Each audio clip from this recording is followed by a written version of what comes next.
Happy day, Air Acolytes. I am Jason Roygast, and this man is VHS Jason.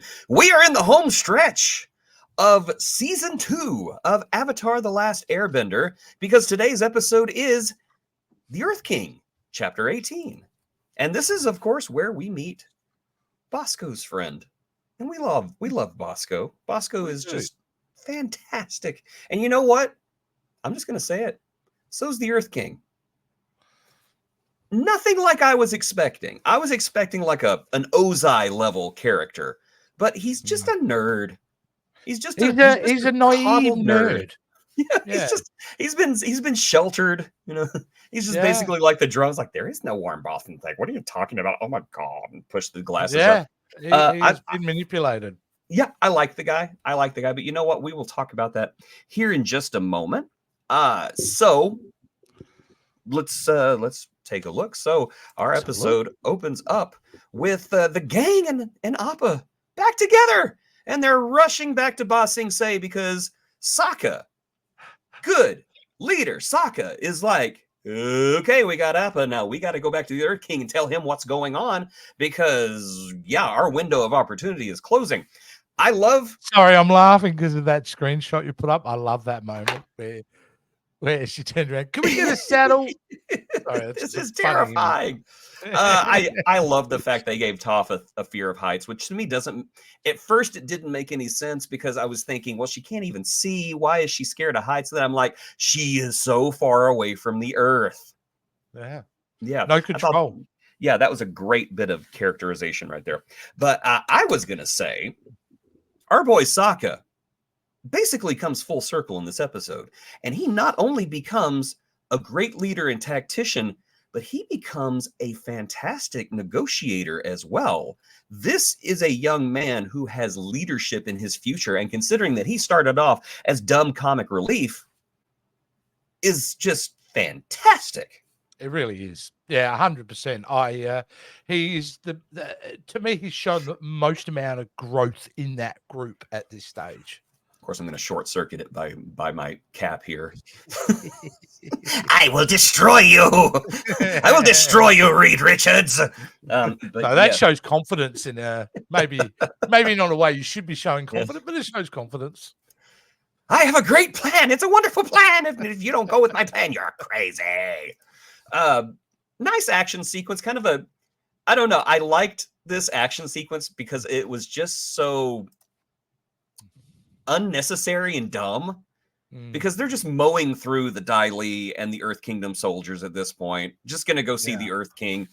Whenever I say it's dumb, I don't mean like it's dumb and I hated it. I mean it's dumb and I loved it, because it does show a cohesive team, though, doesn't it? It does, and I think that's what I enjoyed most of it, is because you have Aang and Katara and Toph working in tandem in some very interesting combinations.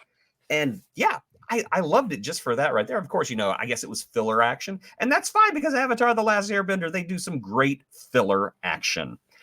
And speaking of a filler I don't like very much, but he is Clancy Brown, so he's best at what he does. Look who's waiting for them in the throne room. Looking good after Appa chomped him and threw him across the water, but it is Long Fang. It is Clancy Browniest. Saying, you shouldn't be here. Look, they're bad people because I said so. And then we get Sokka, doing his negotiation again. Bad screen cap, but I have a fondness for the bad screen caps. But I loved most how they took I don't even know if you'd call it an injury, because I don't think Appa would hurt anybody. But I guess getting clamped on by a bison would kind of lead. A love bite, yeah. But I just loved how they used that from last week to prove that. Sorry, another great. You're on fire with the screen caps this week. I know, I just love it. Just to prove that Long Fang's story has holes in it, and they don't prove he's evil. They don't prove he's a bad guy. It's just, hey, his story has holes. Will you please listen to us? And I really liked that, because it's almost a struggle through the whole episode just to get the Earth King on their side. not even on their Well, he's side. You been still listen to them. indoctrinated for his entire life, so he is going to be very hesitant to such, well, life-changing news, not for him, but the entire kingdom. So Yes. I can understand he takes a little bit of a convincing. Yes, absolutely. Meanwhile, not all is well in Zuko land because Zuko is overcome with a fever for more cowbell. No, it's not cowbell. He just collapses in front of Iroh, which surprises Iroh as well because you're not used to seeing Iroh just out of what's going on. He always seems to have all the answers, but when Zuko collapses, you get genuine panic there. So it's like, ooh, Zooks, what's going on? Zuzu, you okay? But we don't linger on Zuko too long because the Earth King is taking a little trip to he's taking a little trip through the Earth Kingdom right here. He's never left the palace and now he's taking a train. Great scene, kind of awkward. I guess it's like seeing a celebrity on the subway. I've never seen a celebrity on the subway, but I did have a friend of mine, what's his name, Tim Gunn, the designer, like sent out a picture on Facebook, like, look who's on the subway with me. And I'm like, leave him alone. Well, Jace, I don't know, man. I mean, you did ride with me on the subway. That's got to be with something. One could argue you rode with me. True. Your numbers, your followers would agree with you, I'd assume. It's not about followers, it's how talented you are, in which case, yes, you rode with me. So they take the Earth King out to Lake Laogai, and wouldn't you know it, all the evidence has been scrubbed. Like, literally, the tunnels have been moved. The Lake Laogai facility is gone. I think we can assume Jet is dead by this point because he wasn't there sucking like he always does. Jet's dead, baby. Jet's dead. Yeah, Jet's dead, baby. He's dead. But the Earth King, again, is about to dismiss them, but then they kind of take advantage of his naivety and his wonder at the world around him and say, hey, let's go to the wall. If you come with us, you can ride Appa.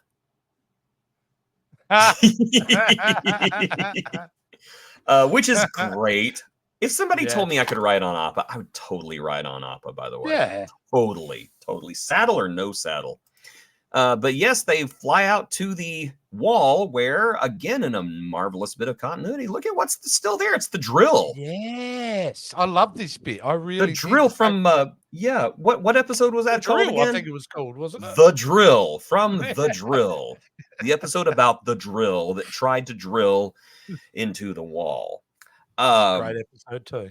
Yeah, so there it is. Concrete proof that Long Feng was lying. And of course, Long Feng looks like he's going to go away for a long time. Thank you. Sokka continues to be our tactician, and he's basically making the case to the Earth King here about why it's important for the Earth Kingdom to help attack the Fire Nation. That it is, the eclipse is coming, and whenever the eclipse comes, the Fire Nation will be helpless.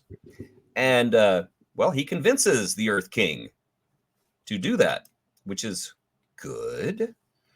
And with Long Feng out of the way, they go into his office and they find a list of treasures, one of which is the note from the guru that we saw a long time ago. Saying, hey, come with me and I'll teach you how to control the Avatar state, which would be good. One, because it would make Aang more powerful. Two, because it would make Aang less murdery, which is a plus. And that's not the only letter, because Katara and Sokka they don't get a letter from their dad, but they get a letter about their dad. And they know where he's at, and they can go see him if they wish, which is fantastic. And let me just say, I know I like getting the goofy screenshots. I chose this one because I love the joy here. Yeah, 100%. This show is so well animated, and I just love these characters, and I love to see them happy. Yeah. And I also kind of like to see the bad ones suffer a little bit, which is why I really like this scene right here. I tell you what, that is if I could become a character right now in Avatar, he would be the one I would pick last, because he's been deprogrammed in like real time over a long stretch. Yes, like his fever, he's dealing with stuff. Yeah, our boy is undergoing a change. He has gone against his nature so greatly that it has manifested physically, and now he is ill, and he has lots of issues. Of course, Iroh's explaining all of this to him about how dangerous this is, and that he needs to basically get control of himself and decide what he wants to do with his life. And we see some very interesting hallucinations from him. The one where he envisions himself as the Avatar, which I thought was interesting. I think a psychologist could pick that apart far better than I could. But one that's a little bit more, I think, obvious are the dragons, because one represents the power of change and one represents the power of stagnation. And I really love the way one dragon was voiced by Mako and the other one was voiced by the I can't recall her name right now, but the voice of Azula. Both of them, the mentor and the enemy. One encouraging him to basically die, the other one encouraging him to live. And well, spoiler alert, he lives. Yeah. But what has he become?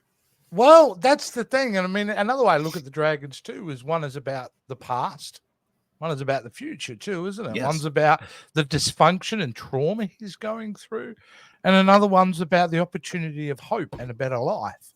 It's like that imagery though, dude. That's in hallucinations. I went, this isn't like that'll look cool.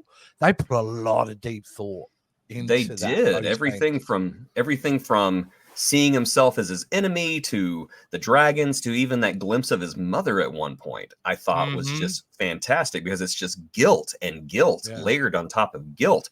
It's really no secret at this point is that we're basically seeing the oh my gosh, I've lost the word. we're seeing the saving of Zuko at this point. Yeah, we're seeing him. We're seeing him saved. There's a better word, and for some reason, my brain is not braining. I'm thinking retribution, but it's an R word. But it's not retribution. There are people screaming at their screens right now. It's like, my God, you two are stupid. You're not wrong. You're not wrong. We're drunk on Avatar. I do feel rather stupid. Yeah, this is Diet Coke. No. I swear it's Diet Coke. Oh, that's kind of interesting. Look at that. It is. It's like, why do I always get the drinks that have got green in it? I don't know. And the straw, you can see the straw in there. There you go. Yeah, that's weird. That is so weird. We're just trying to cover up our stupidity. So it's not working. Let's continue. So, Team Avatar has to break up. Katara is going to stay in the Earth Kingdom because she gave Sokka. I thought it was really kind of beautiful that she told Sokka he can go see their dad while she stays there. Aang is going to go see the guru, and Toph is going to go see her mom because her mom is in the Earth Kingdom. And so she's going to go try to mend some fences, so to speak. I don't like it when the team splits apart. I don't generally, but I am looking this is potentially like an Empire Strikes Back thing where everyone's got to split up, go for their own journeys, and obviously they'll return. But I'm interested to see how this goes, especially Toph with her mother, because I think it'll be interesting to get in a bit more of her relationships with her family. Yes, and of course, I just love how poignant this is, because it's not a parting that's sad. They're all happy for each other. And it's I don't know, I just found this a very organic means, because they don't want to be apart, but at the same time they're happy because they're all going for happy reasons. And I really like that. Redemption. Holy cats, it's redemption. Oh my God. Okay, anyway. I will say, though, it's very interesting. And again, it goes to show that they write differently on this show, because I would suggest a normal show, we would be at the point where everything is at its worst. And we're not. We're heading towards the end of the season, and we're on a hopeful pathway at the end of this episode. So let's hope it stays that way, but I get a feeling it won't. It won't. It doesn't even stay that way in this episode because Toph is captured. Yeah, true. It turns out it wasn't her mom, it was the bounty hunters. That's right. I forgot about that. Yes, so they have come to collect their bounty, and they've put Toph into a metal box. We all know you can't bend metal, so Toph is trapped. Yeah, I forgot about I that. guess she's going to be bouncing off. She's going to be bouncing off the walls. Oh man, I was bloody happy when I knuckles. forgot about that bit. It was a better episode. Now I remember she got captured. Damn. And then, of course, we got Long Fang because the Dai Li are still loyal to him, and they're like, "Hey, man, we're Yeah, that was interesting. we And got hey, you. look, We it's got your Clancy back, Brown. boss." You I know gotta it's keep him around Clancy forever. You're not gonna waste Clancy Brown. That man has some golden pipes. That is not only Lex Luthor and Long Fang. That is Mr. Krabs. Of course. You ever seen the? There's a live money. action. There is the live action episode of that or a segment where they played their characters in real life. Yes, it's fantastic because Love you had that. Roger Bumpus and you Yeah, had had everyone. Tom Kenny and Clancy Brown, and it was fantastic. Clancy Brown physically manifested his animated character in that. Yes, he did. Yes, he did. It was fantastic. SpongeBob used to be good. Anyway, it has its moments now. Every now and again, it does have its moment. That Sandy Cheeks movie was terrible, though. So, we have got 2 more episodes to go. Let me hear your thoughts. What do you think is coming? Look, at the end of the day, I think they probably led into it now, remembering Toph being captured. I mean, honestly, I do think he's going to get trained in the Avatar state. So I expect that to happen. I think by the end of the season, we're either going to see the dad or it's going to leave on a cliffhanger. Like I think that meeting is going to happen. And that's my guess. That's my guess. That's all I know. Interesting. It's interesting that you compared this to Empire Strikes Back, because this season is a little Empire Strikes Back-y, because you do have the guru, who is kind of the Yoda character, and there is a cliffhanger at the end of the season, which is it's a darn good cliffhanger too. It's it's almost up there with Best of Both Worlds in some ways. Oh, that's a big call. Okay. Yeah. I mean, it's not like that Mr. War Fire, but it's like whenever it goes to the end credits, you're like, what the actual F is going to happen next? But yeah, I mean, we're almost there. So I don't care if it's a cliffhanger, because the following week we just go step straight into season 3 anyway. Absolutely. Cliffhangers mean nothing until we get to the end of season 4 of Korra, and then we have to wait. Right. Okay. A little bitty while, but we still have to wait. But at least we have something to wait for. I mean, come on. Korra ended 10 years ago, 15 years ago? It's been a while. Yeah, it's crazy. Yeah. On the shows that we do, we've had a couple of shows where we've started these shows without any news of new content coming.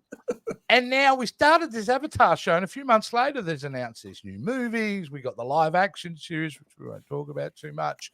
And even over on our other show, which you should watch, The Power of J Skull, we started that, and now there's a movie in production. So yeah, it's crazy. And hints that another season of the Revelation animation is on the way too. Nothing confirmed, but someone at Mattel did say the story's not over yet. What does that mean? I don't know. You know what? I want to start talking about TV shows that I miss that deserve more seasons, like Sliders and Final Space and Dark Crystal Age of Resistance. So I don't know. Maybe we should. Dark Crystal Age of Resistance is the most glaring thing. Is like, you got it right, guys. It was magnificent. What are you doing? I think production costs for that one. We cancel. Yay! Yeah, that's pretty much what it was. Okay, so we will be back next week with whatever episode 19 is. I didn't even bother looking. But yeah, we'll just be back. Ladies and gentlemen, thank you for joining us. We will be back, yes. Please join us, and please consider becoming a Patreon for as little as $5 a month. I was doing that. Thank you. Damn it. He clicked the button right whenever I was clicking the button, so it just went. But yes, please join our Patreon for as little as $5 a month. You can also have the opportunity to become a channel member. We do have a channel member now. So awesome. Thank you. I have your name written down somewhere. And of course, I don't have it right now, but I love you. Thank you so much. And of course, as a channel member, you get our videos early. That channel member is enjoying a butt ton of videos that I just uploaded the other day. She got them all at once. So I hope you're enjoying them. And of course, like, share, subscribe, sacrifice a chicken, pet a cat, and have a happy new year. Yeah, we will see you next time on this show. 1st of September. I've gone blank again. What the heck? Why can I not remember things today? Yeah, Breaking Wind, the last Avatar Airbender podcast thing that we're doing right now. Just watch it. Or don't, but do. No, watch it.